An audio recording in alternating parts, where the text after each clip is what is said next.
अस्सलाम वालेकुम। आज काबिल इल्लामा इकबाल के एक शेर से शुरू करते हैं। वो सहर जो कभी फरदा है कभी है इमरोज़, नहीं मालूम के होती है कहाँ से पैदा। वो सहर जिससे लरज़ता है शबस्ताने वजूद, होती है बंदाए मोमन की अज़ां से पैदा। ये अज़ा का मतलब पुकार, आवाज़ देना, बुलाना, बुलावा। तो अब इस पे एक लफ्ज़ पे सिर्फ हो सकता है कुछ सुनने वाले थोड़ी सी कोई बातचीत करें या उनको अजीब सा लगे, बंदाए मोमन। तो ज़ाहिर है हम जब भी अक्सर बात करते हैं तो कहते हैं जी हम तो गुनाहगार हैं, जी हम मोमन कहाँ, जी हम तो सही मुसलमान भी नहीं।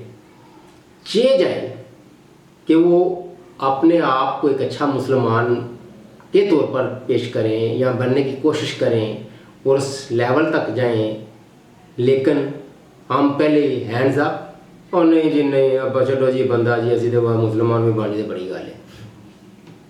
तो इसके लिए कोई आपको कोई आसमान से तारे नहीं लेके आने, आपने से झूठ नहीं बोलना, सच का साथ देना, कम नाप तोल नहीं करना, बेईमानी नहीं करनी, किसी का हक नहीं मारना, किसी मस्कीन को धक्के नहीं देने।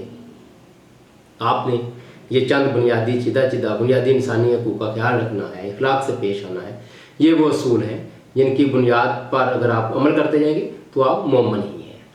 मगर चूँकि हम मुसलमानों का जो इस वक्त इज्तिमाई हाल है वो इतना पतला है कि जब भी इस तरह का लफ्ज़ आता है तो नहीं जी हम कहाँ मोमन, जी हम तो मुसलमान भी नहीं, ठीक जी। तो ये शर्म की बात है। अगर ठीक नहीं तो बनने की कोशिश करें। और मोमन के लिए आपको वही जो कुरान मजीद में बुनियादी असूल दिए गए, आप उन पर अमल करेंगे तो आप मोमन ही हैं। अब आते हैं वो सहर जो कभी फरदा है कभी है इमरोज़। पाकिस्तान जैसे ममालिक में हर दौर जहाँ जबर जुल्म ज़्यादती का दौर रहता है, दौर रहा है, वहाँ जो भी बंदा आपको हक सच की बात करता है, आपके हकूक़ की बात करता है, तो वो उसके पीछे चलना, उसकी बात पे लब्बैक कहना, लब्बैक कहना, ये भी आम वाम का हक है। और ज़ाहिर है यहाँ मुख्तलिफ़ अदवार में मुख्तलिफ़ जो हमारे सियासी रहनुमा हैं, अवाम उनके पीछे चलती भी रही है। हम देखें पाकिस्तान की सियासत में जो 3-4 बड़ी पार्टियां हैं जो ज़ेर ताब रही हैं, उनमें पाकिस्तान पीपल्स पार्टी है, मुस्लिम लीग नून है, PTI है और MQM। बाकी और भी बड़ी पार्टियां हैं बलूचिस्तान की, और अपना ANP भी बड़ी काफ़ी हद तक ज़ेर ताब रही है। और बलूचिस्तान की पार्टियां तो खैर ज़ाहिर है वहाँ सरदारी निज़ाम उनका कुछ सिस्टम कुछ लाक्सा है, इस्टेब्लिशमेंट के साथ उनके तल्लुकात, उनका आगे इस्तेमाल होना वो एक अलग चैप्टर है। मगर हर दौर में आपको कभी जुल्फ़िकार अली भुट्टो मिला जिसने इस शहर के लिए आपको पुकारा, कभी मियां नवाज शरीफ मिला। याद रखिएगा बाकी इल्ज़ामात अपनी जगह, मुख्तलिफ़ लोगों पर मुख्तलिफ़ इल्ज़ामात वो अपनी जगह।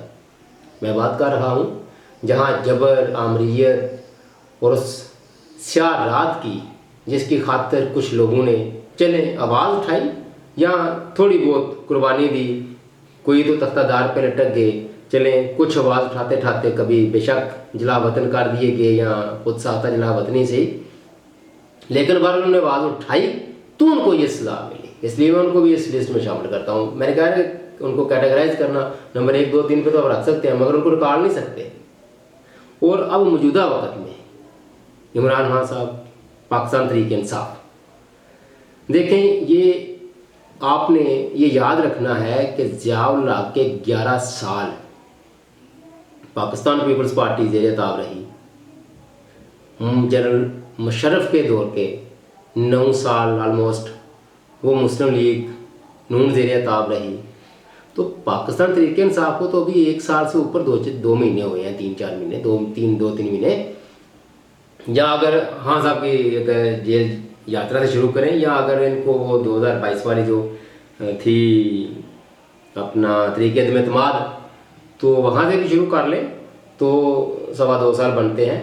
तो लिहाजा इतनी इसमें कोई दिल हारने वाली बात नहीं है कि हाँ साहब ओवरनाइट बाहर आ जाएँ, PTI के लिए वो दूध की नहरें बहना शुरू हो जाए, तो कोई इतना मसला नहीं है। अगर जबर ज़्यादती जुल्म बर्दाश्त करना पड़ता है, और मैं समझता हूँ इन सब से जो सबसे बदतरीन फस्तायत का सामना जिन्होंने किया है वो पाकिस्तान तहरीक इंसाफ है। देखिए ज़ियाउल ने भी पीपल्स पार्टी पर बड़े जबर जुल्म ढाए, मगर उसने भी घर की चादर चार दीवारी का जो है वो तकद्दस को पामाल नहीं किया। वो औरतों पे, माओ बहनों पे हाथ नहीं डाला, ना उनको किसी को हुआ किया गया ना उठाया गया।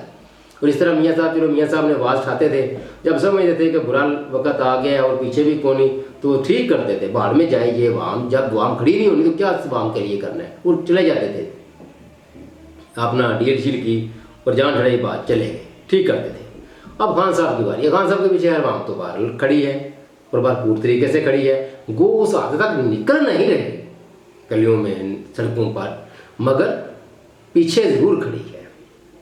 पाकिस्तान के लोग, पाकिस्तान की जवाम, पाकिस्तान के जो इलेक्टेड पर्सन हैं जो पीटीआई की टिकट पे मुंतखब हुए हैं, वो उनमें से अगर दो चार टूट भी गए हैं तो इसमें कोई इतनी बड़ी बात नहीं। आप देखें पाकिस्तानी माशरा इखलाक बाख्ता है, इखलाक की गिरावट का शिकार है, इसमें इखलाकियात जो हैं वो सबसे बड़ा मसला है। तो इसके बावजूद अब कुछ बेहतरी भी हो रही है, हमें पॉजिटिवली सोचना चाहिए कि कहाँ सारी जमातें टूट फूट का शिकार हो जाती थी और कहाँ दो चार बंदों के लिए उनको इतनी मेहनत करनी पड़ी और वो 2 सेनेटर और 4-5 एमएनए कर सकते। उनमें से भी अंदर खाते जो गे भी हैं तो वो जाकर है, उनके पीछे वो जाकर आज़ाद इलेक्शन लड़ना और बड़ी वजूहत हैं।